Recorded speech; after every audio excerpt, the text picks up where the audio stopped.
I believe that we have had so far French support, Italian support. I was meeting Giorgia Meloni several times in the last 12 months.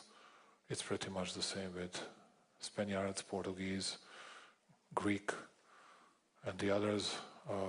It's a bit different when we go to Benelux countries, and it's a bit different when we speak to Baltic countries and Scandinavian countries. We'll have German Minister of Foreign Affairs very soon in Belgrade in a few days. I have spoken recently to Chancellor Merz. We had some good talks, and I hope that we'll be able to hosting him soon in Belgrade, which means January, February next year.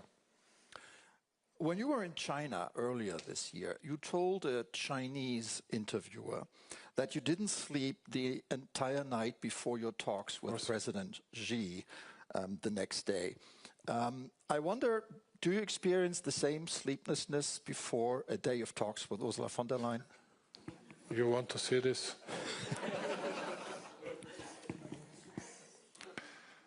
I'm not a witty person at all. I believe that I'm, at least from time to time, too serious and very responsible. Yes, I cannot overcome this type of jitters, never ever. And I do a lot of preparations.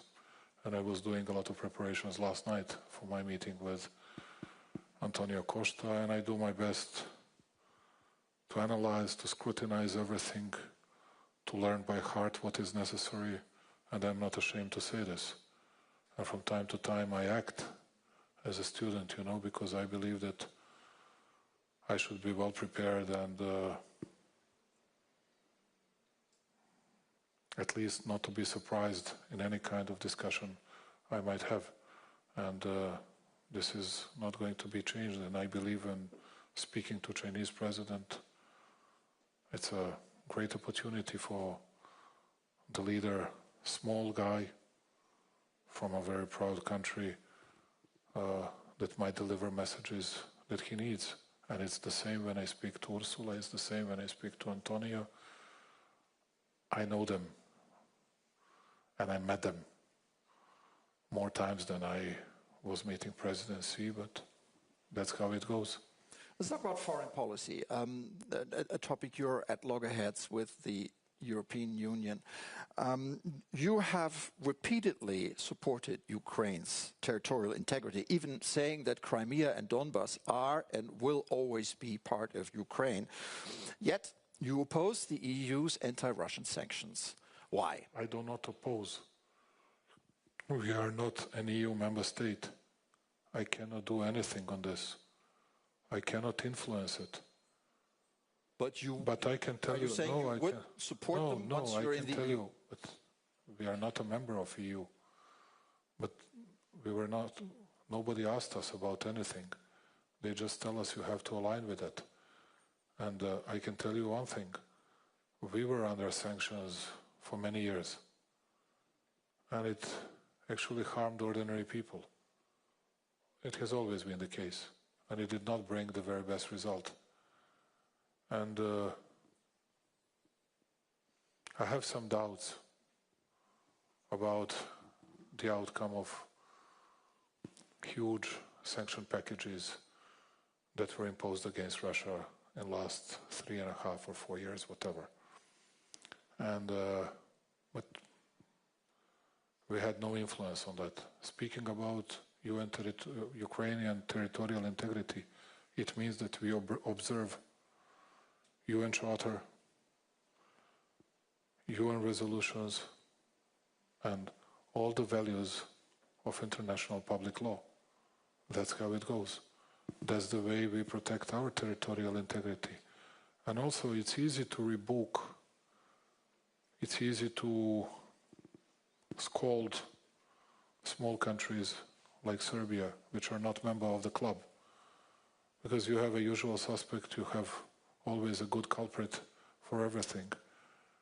And even Commissioner was saying, it's not fair, it's not good, it's not nice if he goes to Moscow. Had to go, had to take care of vital issues for my people and for my country. That was of an utmost, of super interest of my people and of my country. But I didn't hear that she was mentioning or anybody else was mentioning many other European leaders. And I'm not speaking about Viktor Orban. Many other European leaders that were speaking to Putin in the meantime. And I went there after 3 years of war, not before that, and I wanted to discuss our bilateral issues. Did not interfere into this big war agenda, big issues, because I know my place, I know the place of my country. And I think it's a very fair response. And as you can see, I say what I think to you here, I say the same in my country, I say it everywhere. You said last week in an interview with a German media outlet that Serbia was ready to sell ammunition to EU countries, even if Ukraine We were discussing that 5 years ago.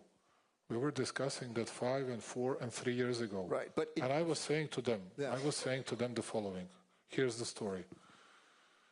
We are able to produce, let's say, 155 to 160,000 of different type of shells. Mortar shells, 60 millimeters, 80, 81, 82 millimeters, both Soviet NATO calibers, 120 millimeters, from all howitzer shells, 155, 152, tank, rocket artillery shells, 122, 128, whatever millimeters, which is still equal or a bit more than France.